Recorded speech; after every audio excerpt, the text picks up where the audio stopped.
കൊച്ചിയിലെ fort കൊച്ചിയിലുള്ള Santa Cruz cathedral basilica അഥവാ കോട്ടപ്പള്ളി എന്ന് വിളിക്കുന്ന ദേവാലയത്തിന് മുന്നിലാണ് ഇന്ന് നമ്മൾ എത്തിയിരിക്കുന്നത്. കേരളത്തിലെ 9 ബസിലിക്കകളിൽ ഒന്നാണ് ഈ ദേവാലയം. കേരളത്തിലെ പൈതൃക കെട്ടിടങ്ങളിൽ ഒന്നായി കണക്കാക്കപ്പെടുന്ന ഈ ദേവാലയം ഇന്ത്യയിലെ ഏറ്റവും മികച്ചതും ആകർഷകവുമായ പള്ളികളിൽ ഒന്നാണ്. കൂടാതെ വർഷം തോറും ഒരുപാട് വിദേശ സഞ്ചാരികൾ ഈ ദേവാലയത്തിൽ സന്ദർശിക്കാറുണ്ട്.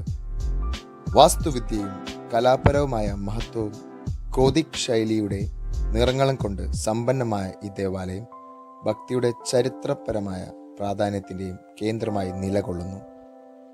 കൊച്ചി രൂപതയുടെ കത്തീഡ്രൽ ദേവാലയമായാണ് ഈ ബസിലിക്ക പ്രവർത്തിക്കുന്നത്. ഇത് യഥാർത്ഥത്തിൽ പോർച്ചുഗീസുകാരാണ് നിർമ്മിച്ചത്. 1558 പോൾ 4 മാർപ്പാപ്പ ഒരു കത്തീഡ്രലായി ഉയർത്തി. നിരവധി കത്തോലിക്ക കെട്ടിടങ്ങൾ നശിപ്പിച്ച ഡച്ച് ജേതാക്കൾ ഇത് ഒഴിവാക്കി.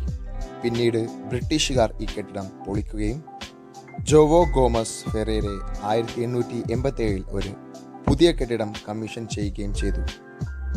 1905 ആശീർവദിച്ച പുതിയ ദേവാലയത്തിന് സാന്താക്രൂസ് എന്ന് പേരിട്ടു. പള്ളിക്ക് 2 ഉയർന്ന ശിഖരങ്ങളും ശ്രദ്ധേയമായ തിളക്കമുള്ളതും വെളുത്ത് കഴുകിയതുമായ പുറംഭാഗവും പാസ്റ്റൽ നിറത്തിലുള്ള ഇന്റീരിയറുമുണ്ട്. പ്രശസ്ത ഇറ്റാലിയൻ ചിത്രകാരൻ ആന്റോണിയോ മോസ്റ്റനി SJ, അദ്ദേഹത്തിന്റെ ശിഷ്യൻ മംഗലാപുരത്തെ ഡിഗാമ എന്നിവരാൽ അലങ്കരിച്ച പ്രധാന അൾത്താര ദേവാലയത്തിന്റെ എടുത്തു പറയേണ്ട ഒന്ന് തന്നെയാണ്. ഈ ദേവാലയത്തിന്റെ ഉൾവശം കൂടുതലും ഗോതിക് ശൈലിയിലാണ് നിർമ്മിച്ചിട്ടുള്ളത്. ദേവാലയത്തിനകത്തുള്ള വർണ്ണശിഖരങ്ങളെ കുറിച്ച് പറയാനാണെങ്കിൽ എല്ലാം ഫ്രെസ്കോകളും ചുവർ ചിത്രങ്ങളും കൊണ്ട് അലങ്കരിച്ച കോളങ്ങളുണ്ട്. കൂടാതെ ജനലുകൾ ഈ സ്ഥലത്തിന്റെ കലാപരമായ മഹത്വം വർദ്ധിപ്പിക്കുന്നു. ദേവാലയത്തിന്റെ മേൽത്തട്ടിലായി പെയിന്റിങ്ങൾ സ്ഥാപിച്ചിട്ടുണ്ട്.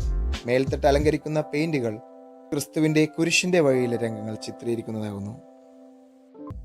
1558 പോൾ 4 മാർപ്പാപ്പ സാന്താക്രൂസ് ദേവാലയത്തെ കത്തീഡ്രൽ പദവിയിലേക്ക് ഉയർത്തുകയും ഇന്ത്യയിലെ 2ാമത്തെ രൂപതയായി കൊച്ചി രൂപത സ്ഥാപിക്കുകയും ചെയ്തു.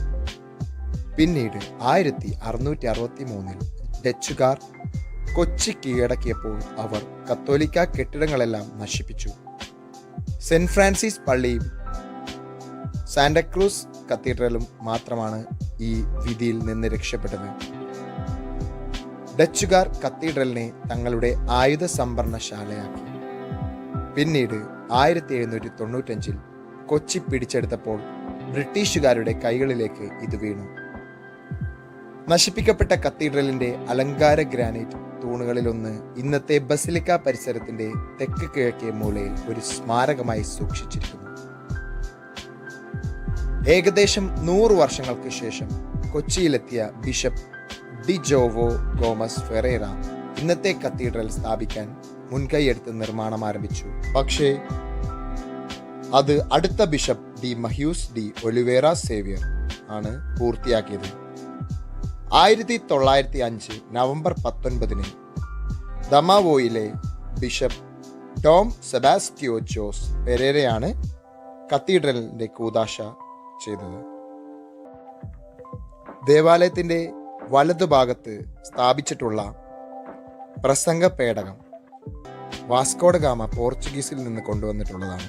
അവ ഇപ്പോഴും മനോഹരമായി തന്നെ ഇവിടെ സ്ഥാപിച്ചിട്ടുണ്ട്. സിംഹാസനസ്ഥനായ ക്രിസ്തുരാജന്റെ ഇന്ത്യയിലുള്ള ഒരേ ഒരു ദേവാലയം ഈ ദേവാലയമാണ്. ഈ രൂപം ഫ്രാൻസിൽ നിന്ന് കൊണ്ടുവന്ന 400 വർഷം പഴക്കമുള്ള ക്രിസ്തുരാജന്റെ തിരുസ്വരൂപമാണ് അൾത്താരയുടെ മുകളിൽ സ്ഥാപിച്ചിട്ടുള്ളത്.